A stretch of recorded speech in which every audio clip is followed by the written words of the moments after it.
West ব্যাংকের কুসরা গ্রামে Israeli সামরিক বাহিনী ও বসতি স্থাপনকারীদের কড়াকড়ির মধ্যে অবরুদ্ধ লুই রিদির পরিবার।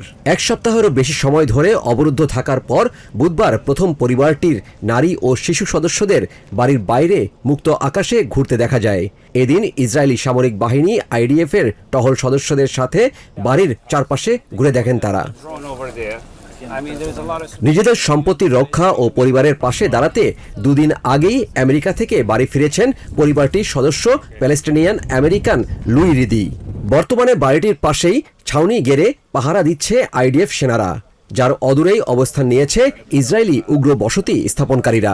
কিন্তু আন্তর্জাতিক গণমাধ্যমের নজর সরে গেলে পরিস্থিতি ভয়ানক হয়ে উঠতে পারে বলে আশঙ্কা অবরুদ্ধ এই প্যালেস্টিনিয়ানের। আন্তর্জাতিক গণমাধ্যম আর সেনা সদস্যরা যখন চলে যাবে তখন আমাদের কি হবে? সেনা সদস্য ও সাংবাদিকদের উপস্থিতিতেও গতকাল এক সেটেলার এসে আমাকেই বাড়ি ছেড়ে চলে যেতে বলেছে।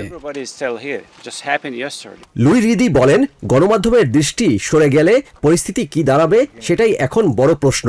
আমেরিকার ওহাইও ছেড়ে স্বজনদের পাশে দাঁড়াতে এসে নিজেই এখন আটকে পড়েছেন বলে জানান এই প্যালেস্টিনিয়ান আমেরিকান।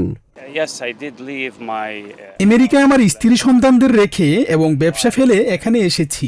এখানে এখনো অনেক অনিশ্চয়তা, কবে ফিরতে পারবো জানি না।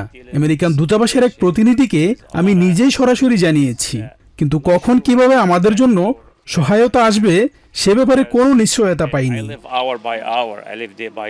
প্যালেস্টাইনের অধিকৃত ওয়েস্ট ব্যাংক জুড়ে জমি ও সম্পত্তি দখলের জন্য উগ্র ইহুদি বসতি স্থাপনকারীরা প্রায় প্রতিদিনই হামলা চালিয়ে যাচ্ছে। গ্যাস, পানি, বিদ্যুৎ সহ সব ধরনের মানবিক প্রয়োজন পূরণের রাস্তা অবরুদ্ধ করে প্যালেস্টিনিয়ানদের বাড়ি ছাড়তে বাধ্য করে তারা।